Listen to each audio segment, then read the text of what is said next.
Perfect रोटोस्कोपी या masking करने में हमें घंटे लग जाते हैं, लेकिन दाविंसी रिजॉल्व का एआई डेप्थ मैप ये सिर्फ कुछ मिनट्स में कर देता है। टेक्स्ट को सब्जेक्ट के पीछे डालना हो या सिनेमैटिक रैप फोकस पुल करना हो या बैकग्राउंड को अलग कलर करना हो, ये सब पॉसिबल है सिर्फ एक फीचर से। आज के ट्यूटोरियल में हम स्टेप बाय स्टेप 4 ऐसे ट्रिक्स एक्सप्लोर करेंगे जो हमारा टाइम बचाते हुए हमारे एडिट्स को प्रोफेशनल लेवल पे लेके जाएगा। तो सबसे पहले ये जानते हैं कि डेप्थ मैप होता क्या है। डेप्थ को अगर हम सिंपली समझें तो इसका मतलब होता है डिस्टेंस फ्रॉम द कैमरा। जो चीज़ पास में होती है उसे हम फोरग्राउंड, जो दूर होती है उसे हम बैकग्राउंड और बीच के एरिया को हम मिडग्राउंड बोलते हैं। अब दाविंसी रिजॉल्व का जो एआई डेप्थ मैप टूल है वो हमारी 2 डायमेंशनल वीडियो को एनालाइज करके एक black and white mask create करता है। इसमें फोरग्राउंड यानी वाइट कलर का मतलब हुआ जो चीज़ कैमरा के पास में है, एंड ब्लैक का मतलब हुआ जो चीज़ कैमरा से दूर है, और जो ग्रे है वो इसके बीच में है। सिंपल शब्दों में अगर हम इसको समझें तो ये हमें एक वर्चुअल 3D सेपरेशन देता है, जिस टूल को हम एडजस्ट करके डिसाइड करते हैं कि कौन सा पार्ट हमने एडिट करना है और कौन सा पार्ट हमने अनटच रखना है या एडिट नहीं करना है, मैजिक मास्क और लूमा मास्क की तरह। So let's hop into DaVinci and see how it works. तो सबसे पहले एग्जांपल में हम टेक्स्ट को सब्जेक्ट के पीछे डालते हैं। सबसे पहले हम अपनी क्लिप को टाइमलाइन से सिलेक्ट करके राइट क्लिक करके उसको ओपन इन फ्यूजन करते हैं। फ्यूजन के अंदर बाय डिफ़ॉल्ट हमें 2 नोड्स मिलते हैं, मीडिया इन और मीडिया आउट। अब हम ये मीडिया इन नोड को सिलेक्ट करके शिफ्ट प्लस स्पेस बार दबाते हैं, जिससे यहाँ एक सर्च बॉक्स खुलेगा। इसमें सर्च करते हैं हम डेप्थ मैप और इसे ऐड कर लेते हैं। अब स्क्रीन पर हम एक ब्लैक एंड वाइट इमेज देख सकते हैं जो कि हमारा डेप्थ मैप है। वाइट एरियाज फोरग्राउंड को दिखाता है यानी कैमरा के पास में है ये, एंड ब्लैक एरियाज कैमरा से दूर होने का मतलब बैकग्राउंड को दिखा रहा है, और ग्रे टोन्स इन दोनों की डेप्थ के बीच का एरिया हमें दिखा रहा है। अब इस टूल के इंस्पेक्टर पैनल में हमें कुछ इंपॉर्टेंट कंट्रोल्स मिल रहे हैं। सबसे पहला है डेप्थ मैप प्रीव्यू। इसको हम ऑन रखेंगे जब तक हम अपना मास्क ट्यून कर रहे हैं, और जब हमारी एडजस्टमेंट कंप्लीट हो जाएगी तो हम इसको टर्न ऑफ करके इसका मास्क का आउटपुट ले लेंगे। अब नियर लिमिट और फार लिमिट स्लाइडर्स से हम डिसाइड करते हैं कि कौन सा पार्ट हमारा वाइट और कौन सा पार्ट हमारा बैकग्राउंड होगा। मतलब हम फोरग्राउंड को सिलेक्ट करने के लिए यहाँ पे नियर लिमिट को एडजस्ट करते हैं एंड बैकग्राउंड को सिलेक्ट करके फार लिमिट को एडजस्ट करते हैं। इनके थ्रू हम बेसिकली अपनी सिलेक्शन कर रहे हैं। गामा से हम फोरग्राउंड और बैकग्राउंड के बीच के एरिया को कंट्रोल करते हैं, यानी जो ग्रे एरिया है उसका स्मूथ डिस्ट्रीब्यूशन हो या फिर उसका स्टीप हो, मतलब हम कितना एरिया सिलेक्ट करना चाह रहे हैं। इन्वर्ट यूज़ करके हम सिलेक्शन को इन्वर्ट कर सकते हैं। जैसे इसमें अगर हम इन्वर्ट दबाएंगे तो हमारी सिलेक्शन बैकग्राउंड की हो जाएगी, यानी क्लाउड्स एंड बैकग्राउंड वाले माउंटेन की। इसके बाद में आता है आइसोलेशन सेक्शन। इसको अगर जब हम एनेबल करते हैं तो डेप्थ मैप सिर्फ एक स्पेसिफिक जोन को फोकस करता है। टारगेट डेप्थ स्लाइडर से हम डिसाइड करते हैं कि हमारा फोकस बैकग्राउंड पे होगा या फोरग्राउंड पे। यहाँ 1 का मतलब हो गया बिल्कुल फोरग्राउंड और 0 का मतलब बिल्कुल बैकग्राउंड। टॉलरेंस से हम ये कंट्रोल कर रहे हैं कि इस टारगेट एरिया के आसपास कितना एरिया इंक्लूड हो हमारे सिलेक्शन में, और सॉफ्टनेस से हम ट्रांजिशन को स्मूथ कर देते हैं जिससे मास्क नेचुरल लगे। और फाइन ट्यूनिंग के लिए हम पोस्ट फिल्टर, कॉन्ट्रैक्ट या एक्सपैंड और ब्लर यूज़ करते हैं। यहाँ पे हम कॉन्ट्रैक्ट या एक्सपैंड करके जो हमारी सिलेक्शन है उसको या तो हम कम कर देते हैं या ज़्यादा कर देते हैं। तो कॉन्ट्रैक्ट कर रहे हैं या फिर हम एक्सपैंड कर रहे हैं। और ब्लर को यूज़ करके हम उस सिलेक्शन को स्मूथ कर सकते हैं। अब हमारा गोल है कि यहाँ पे पर्सन और सामने वाले जो रॉक्स हैं ये हम सिलेक्ट करना चाह रहे हैं, तो ये हम वाइट करना चाहेंगे, तो इसको हम वाइट कर देंगे क्योंकि हम टेक्स्ट को उनके पीछे डालना चाहते हैं। तो हम ये नियर और फार लिमिट को एडजस्ट करते हैं जब तक हमारा ये पर्सन और रॉक्स वाइट ना हो जाए और बैकग्राउंड हमारा ब्लैक हो जाए। और साथ में गामा और पोस्ट फिल्टर से हम इसको रिफाइन कर सकते हैं। जब मास्क सही लगे, जैसे अब ये ठीक लग रहा है, तब हम ये डेप्थ मैप प्रीव्यू को ऑफ कर देंगे। अब बेसिकली हमारी सिलेक्शन क्रिएट हो चुकी है, और अब हम इसको किसी भी और नोड में जो भी इफेक्ट यूज़ करना चाहें उसके साथ में इसको पेयर कर सकते हैं, जस्ट लाइक अ मास्क। तो अब हम यहाँ पे एक टेक्स्ट प्लस नोड ऐड करते हैं और अपना टेक्स्ट टाइप करते हैं, जैसे माउंटेन्स आर कॉलिंग। इसका फॉन्ट, साइज और कलर हम अपने सीन के हिसाब से एडजस्ट कर लेते हैं। अब टेक्स्ट को क्लिप के साथ कंबाइन करने के लिए हम एक मर्ज नोड यूज़ करते हैं। इसका सबसे सिंपल तरीका है टेक्स्ट प्लस को मीडिया इन के वाइट स्क्वायर या आउटपुट पर ड्रैग करके ड्रॉप कर देना। तो यहाँ पे रिजॉल्व ऑटोमेटिकली एक मर्ज नोड क्रिएट कर देगा। इस कनेक्शन में मीडिया इन हमारा येलो इनपुट पे जा रहा है, मतलब बैकग्राउंड में जा रहा है, और टेक्स्ट प्लस फोरग्राउंड यानी ग्रीन इनपुट में। अब हम डेप्थ मैप के आउटपुट को मर्ज के ब्लू इनपुट में कनेक्ट कर देते हैं। ये बेसिकली हमारा मास्किंग हो गई जो हमने अभी क्रिएट किया है। अभी हम देख सकते हैं कि टेक्स्ट सिर्फ उन्हीं एरियाज में दिख रहा है जो वाइट है, मतलब हमारी सिलेक्शन थी। लेकिन हमें इसका उल्टा चाहिए, हम चाहते हैं कि टेक्स्ट हमारे सिलेक्शन के पीछे हो। तो अब हम ये मास्क की सेटिंग्स में इन्वर्ट को एनेबल कर देते हैं एंड दैट्स इट। हमारा टेक्स्ट अब नेचुरली सब्जेक्ट के पीछे आ गया है बिना किसी रोटोस्कोपिंग के। देखो, छोटी क्लिप्स में तो मैजिक मास्क यूज़ करना काफ़ी ईजी है, मतलब कुछ ज़्यादा टाइम नहीं लगता। बट अगर हमारे पास कोई लंबी क्लिप है, सपोज अ पॉडकास्ट, तो उसको रैक करने के लिए ही बहुत ज़्यादा टाइम लग जाएगा। तो यहाँ पे हम उसको सिलेक्शन बहुत जल्दी कर सकते हैं और उसके थ्रू हम जो भी आगे करना चाहें, जो भी इफेक्ट डालना चाहें, इट्स क्वाइट ईजी।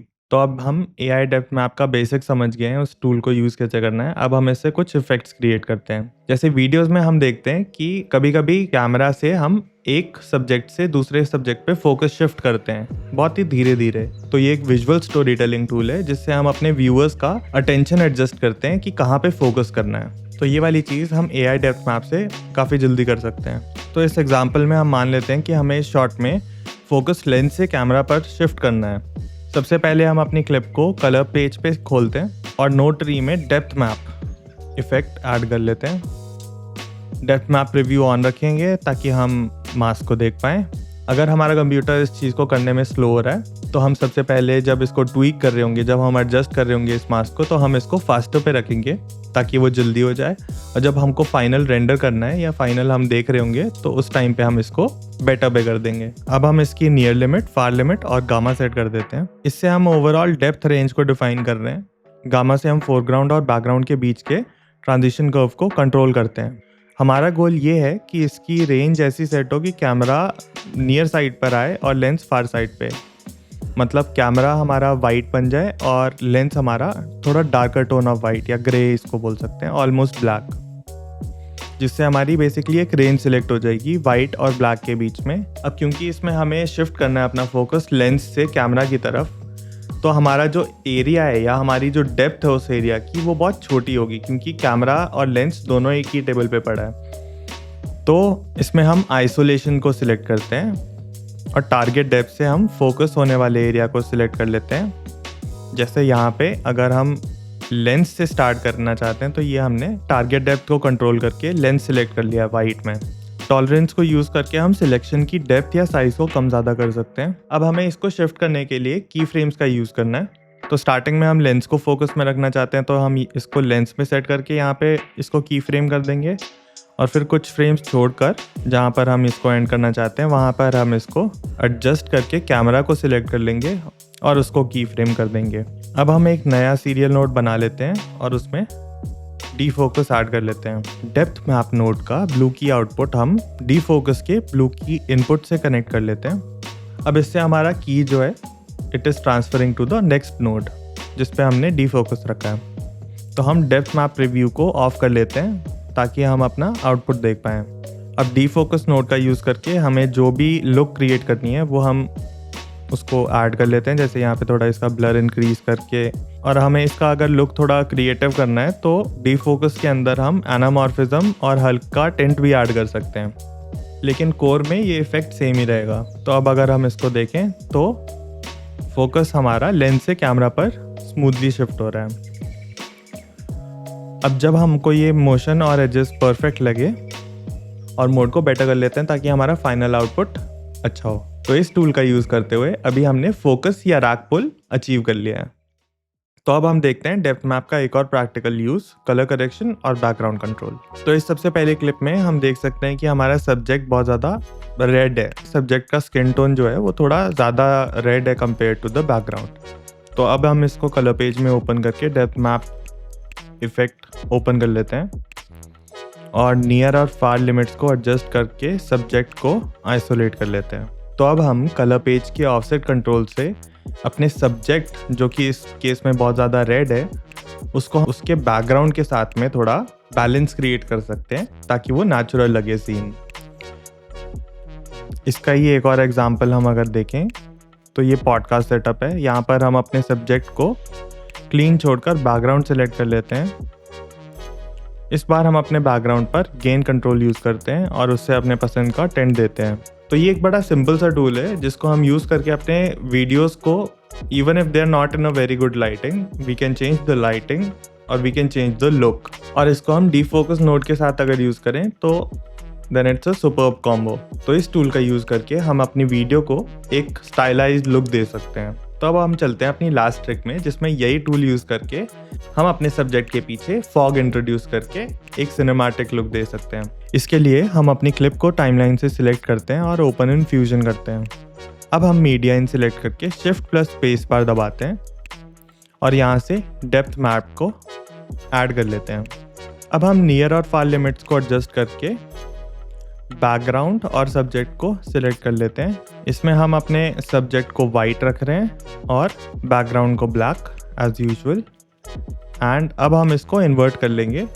जैसा कि हम जानते हैं कि वाइट वाले एरिया में ही मास्क का कोई भी अगर हम उस पर इफेक्ट ऐड करते हैं तो वो वाइट वाले पार्ट में ही अप्लाई होता है। तो इसको हम इन्वर्ट करके बेसिकली बैकग्राउंड को सिलेक्ट कर रहे हैं। अब हम फॉग को बैकग्राउंड में लॉक करना चाहते हैं बिना सब्जेक्ट को कवर किए। अब हमें फॉग को ऐड करने के लिए हम इसमें एक फास्ट नॉइज़ का नोड ऐड कर लेते हैं। फास्ट नॉइज़ एक टेक्सचर जनरेट कर देगा जो फॉग के जैसा है। इसमें हम स्केल, डिटेल और कॉन्ट्रास्ट स्लाइडर्स को एडजस्ट करके फॉग को नेचुरल बना लेंगे। और अगर हम इस फॉग को एनिमेट भी करना चाहते हैं, जैसे थोड़ा ये मूव कर रहा हो, तो हम इसके सीध रेट को इंक्रीज़ कर देंगे, बहुत ही थोड़ा, क्योंकि फॉग बहुत जल्दी मूव नहीं होती। तो फास्ट नॉइज़ को अब हम मीडिया इन के आउटपुट पे ड्रॉप कर देते हैं। इससे एक मर्ज नोड क्रिएट हो जाएगा जिसमें हमारी वीडियो बैकग्राउंड में आ गई और ये फास्ट नॉइज़ उसके फोरग्राउंड में। तो अब फॉग पूरे फ्रेम पर आ रही है। इसको कंट्रोल करने के लिए हम डेप्थ मैप को मर्ज के मास्क इनपुट से कनेक्ट कर देंगे। तो इससे हमारी फॉग सिर्फ उन्हीं एरियाज़ में अवेलेबल होगी जो हमने सिलेक्ट किया था, यानी सिर्फ बैकग्राउंड। सब्जेक्ट बिल्कुल क्लियर या अनटच्ड है। अगर फॉग एजेस थोड़ा हार्ड लगे तो हम डेप्थ मैप में ब्लर और सॉफ्टनेस को थोड़ा सा एडजस्ट करके ट्रांजिशन को स्मूथ कर सकते हैं। And that's it. अब हमारे शॉट में नेचुरल लुकिंग फॉग आ गई है जो इस सीन को काफ़ी एक सिनेमैटिक लुक क्रिएट कर देगा। तो आज हमने देखा कि डेप्थ मैप हमारा एक कितना वर्सेटाइल टूल है जिसको हम कितने सारे इफेक्ट्स के साथ में यूज़ कर सकते हैं। लेकिन जो टूल्स मैंने देखा है ये सिर्फ एक एग्जाम्पल था। डेप्थ मैप एक्चुअली एक यूनिवर्सल मास्किंग टूल है जिसको हम डाविंसी रिजॉल्व के बहुत सारे इफेक्ट्स के साथ में यूज़ कर सकते हैं। जैसे फ्यूजन पेज पे हम लाइट रेज, ग्लो या लेंस फ्लेयर के साथ में यूज़ कर सकते हैं, और कलर पेज पे AI डेप्थ मैप को यूज़ करके हम अपनी स्टाइलाइज्ड लुक क्रिएट कर सकते हैं। पॉसिबिलिटीज़ एंडलेस हैं, सिर्फ क्रिएटिविटी की ज़रूरत है। तो अगर आपको ये वीडियो अच्छी लगी, hit that like and subscribe button and I will see you in the next one.